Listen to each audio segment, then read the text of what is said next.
We have spent 2 conversations with Thomas Jefferson, walking the vineyards of Burgundy, watching the European vines die at Monticello, and hearing about a box of Norton cuttings that arrived at his agent's office in Richmond 2 years before he died. He never planted them. He never tasted what they became.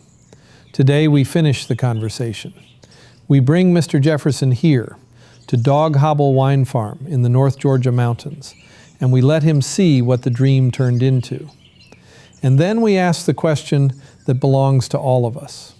I'm Sam Zamarripa. This is Uncorked. Let's finish what we started.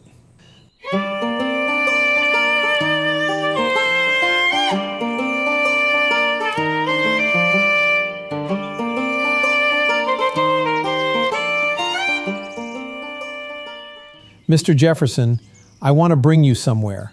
We're at Doghobble Wine Farm, Dahlonega, Georgia, the Southern Appalachians. In your lifetime, this was frontier territory, Cherokee land, the edge of the known American world. Today, it is one of the most promising wine-growing regions in North America. And what grows here, what thrives here, what produces wines worth traveling for, are American grapes, the ones you believed in before anyone else thought to. I want you to look around for a moment, because this place is your argument. Walking around in boots, getting its hands dirty, making wine. The mountains. I had not imagined the mountains. Virginia was my frame of reference. The gentle slopes of the Piedmont, the long, slow hills of the Blue Ridge. This is something different. This is older, more insistent. The soil here. What are we standing on? Clay over granite, decomposed schist in the upper reaches, 1,500 feet elevation, 55 inches of rain a year. The challenge is not water, it is humidity, disease pressure. The same enemy you fought at Monticello in a different form. And the native varietals manage it. The native varietals were built for it. They don't fight the humidity. They have an understanding of it. 2,000 years of southern weather have already run the selection process. We just show up and farm what survived. 2,000 years. I spent 50 years fighting a battle that had already been decided. The answer was here before the question was even properly formed. Yes, but here is what I need you to understand. Your 50 years of failure were not wasted, not a single season of it, because you asked the question loudly enough, publicly enough, persistently enough that it could not be ignored. You put American viticulture on the map of serious human endeavor. You gave it dignity. You gave it intellectual legitimacy. You said, in the most prominent voice available in this republic, that this land can grow something great. You didn't grow the wine, Mr. Jefferson. You grew the belief that it was possible, and that may be the more important crop. I have thought about legacy a great deal. What endures? What matters? I wrote the Declaration of Independence. I founded a university. I doubled the size of this nation with a single purchase. These things are in the record. But you are telling me that 50 years of dead vines and failed harvests may have mattered just as much. I'm telling you it mattered differently, and differently is worth something. The Declaration told the world what America believed. The vineyards at Monticello, even the ones that died, told the world what America was willing to work for, what it refused to stop believing in, even when the evidence suggested it should. That is not a footnote to your legacy, Mr. Jefferson. That is the character of it. You are a more generous historian than I deserve. I'm not a historian, I'm a farmer, and one farmer to another.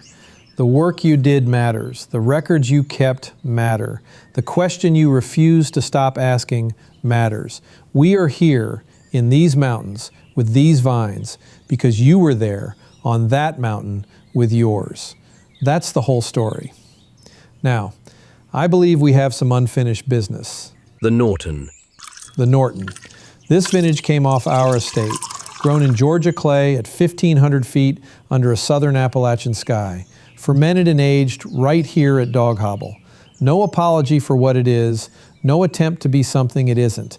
It is completely, unapologetically itself. Mr. Jefferson, this is what the dream tastes like. Dark. The color is extraordinary. There is something wild in it, something that has not been civilized out of it. It has not been persuaded to behave like something else. It is not Burgundy. No, it is not. It is better than Burgundy would be. Here, in this place, from this ground. Burgundy in these mountains would be a lie. This is the truth. Dr. Norton. Dr. Norton. He solved in a Richmond garden what I could not solve in 50 years on a Virginia mountain. He asked the right question of the right grape at the right moment, and he was humble enough to let the land give him the answer, rather than insisting on the answer he had arrived with. I was not always so humble. Neither am I. It's an occupational hazard of people who love wine and believe in what they're doing. But the cuttings arrived, Mr. Jefferson, 2 years before you died. And the fact that Norton sent them to you specifically tells us something. He knew whose shoulders he was standing on. I would have liked to have planted them myself. I know, but consider this. They are planted now, right here, 40 yards from where we're standing, and they are thriving. And the wine in your glass is what they became. You planted them, Mr. Jefferson, just not with your hands. To Dr. Norton, to the ground that remembers, to the farmers who refused to stop asking, and to you, Mr. Zamarripa, for finishing what stubborn old men like me could only begin. To Thomas Jefferson, who planted the belief before anyone planted the vine, and to everyone listening, every grower, every winemaker, every person who has ever put something in the ground and trusted the future to make something of it. Here is the question this glass leaves me with, standing in a North Georgia vineyard in 2026. What are the unplanted cuttings in your own life? What vine are you tending today that someone else may harvest tomorrow? Plant it anyway. The ground does not forget.